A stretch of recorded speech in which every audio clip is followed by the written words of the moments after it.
Well, we've been hearing very slowly but very surely that there is some sort of Brexit deal coming down the pipeline. Now, we don't know what form this deal is going to take, but it's very, very likely that it's going to be referred to what is known as a skinny deal, meaning that this isn't going to be an all-encompassing deal covering every sector and every good to every nook and cranny of trade that you can possibly think of that the UK trades with the EU. No, it's only going to cover very certain sectors, which could mean that very large sectors of our industry and our economy get completely left out in the cold.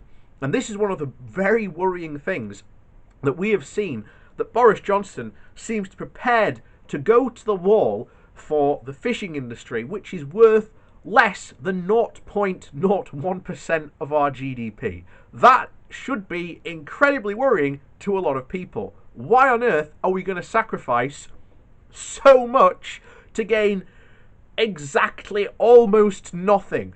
To like a minuscule of nothingness. That is where we are. But lo and behold, we have been hearing from EU sources that there is going to be a deal. Now, for the first time, I believe, this is coming from David Frost himself, and this is from The Sun, and it is Brexit boss David Frost tells PM to prepare to shake on EU trade deal as soon as Tuesday.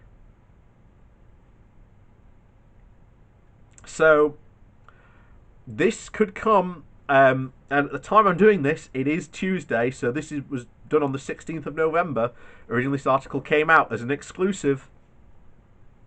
So, we could be in a deal situation, we might not. This video could be horribly out of date. Who knows? But we'll just have to wait and see. So,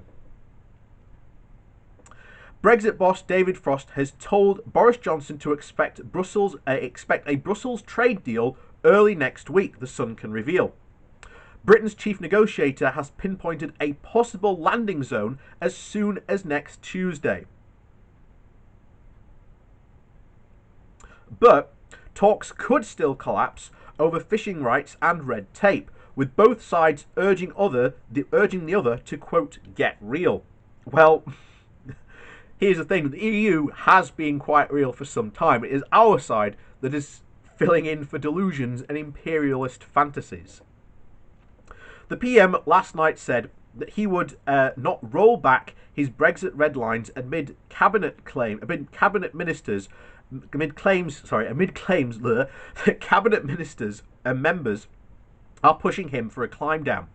Chancellor Rishi Sunak and Business Secretary Alok Sharma have been arguing and urging a compromise that could bind Britain to Brussels rules forever and giving the EU a huge access to the UK's fishing waters. And some ministers have said that Michael Gove has warned no deal will lead to Scotland breaking away. Last night, pals of all three denied the claims, insisting that they are fully behind the hardline strategy. But, a government source said, it's not a secret that the Treasury has always been anti-no deal and that Michael Gove has concerns about the Union. On the other side, some in Cabinet believe that the quality of the deal being offered by the EU is so poor that the effect of no deal will be limited.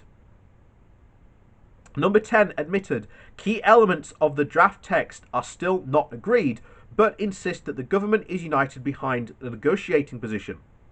EU chiefs said that they are ready to take talks right down to the wire to find a creative solution to avoid an accidental no deal. An EU diplomat said that the cutoff point is New Year's Eve, and the Commission chief Ursula von der Leyen said that she is most interested in the quality of the deal rather than the craziness of deadlines.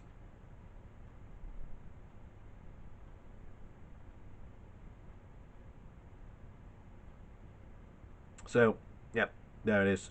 So there you have it.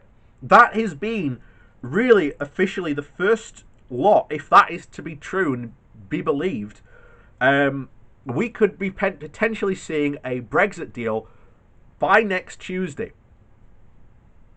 And we don't know if anything potentially that will happen or not, but we know full well that no deal will be absolutely disastrous for this country.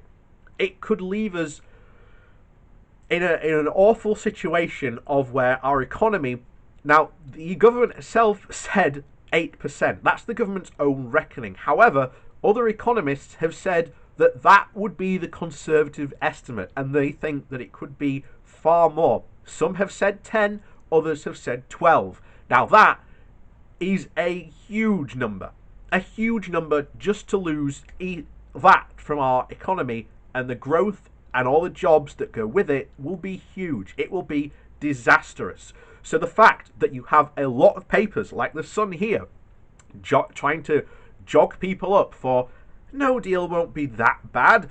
At least it's not as bad as the deal from the EU were offering us. Again, and even at this point, a skinny deal would be just as bad as a no deal at this point, because you are leaving hundreds of thousands of businesses literally just out in the cold. And we are in a situation now where Boris Johnson has to stab someone in the back. Boris Johnson has promised so much on Brexit, and yet he can't please everyone. As we've gone on and said before, we are in this awful situation of all our trade, pretty much the vast majority, well over half of our trade, is done with the EU.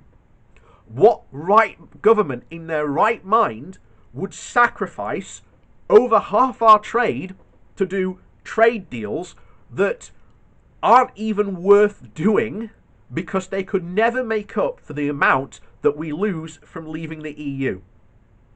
And this gets to an even bigger point, because you've had many Brexiteers come out and say, well, if Boris capitulates and leaves us subject to EU rules and regulations, then what was the point in leaving?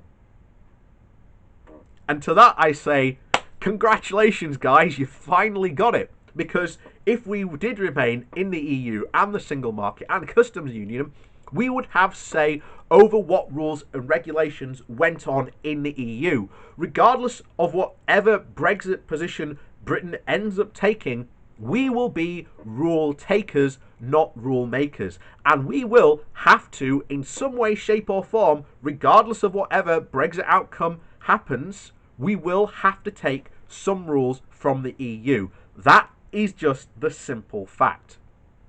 In the world of international trade, you always have to respect the rules of law, and if you want to trade in certain countries, well, guess what? That means you have to obey their laws. That's just as simple as that. And here's the kicker. Absolutely none of these laws that we, quote, got forced on us by the EU were never really that bad. In fact, Parliament passed them by absolute majorities almost unanimously. There were never any problems with these laws.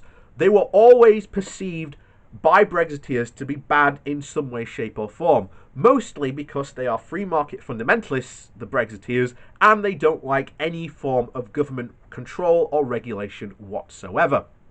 And of course now, we're about to find out just how much those regulations were important to us and how much we relied on them as the British economy relied on them. So, with that said, thanks for watching. Please do head down below to my Patreon page and a one-off donation link, and thank you to the people that do support me that way. And of course, we'll see you all next time.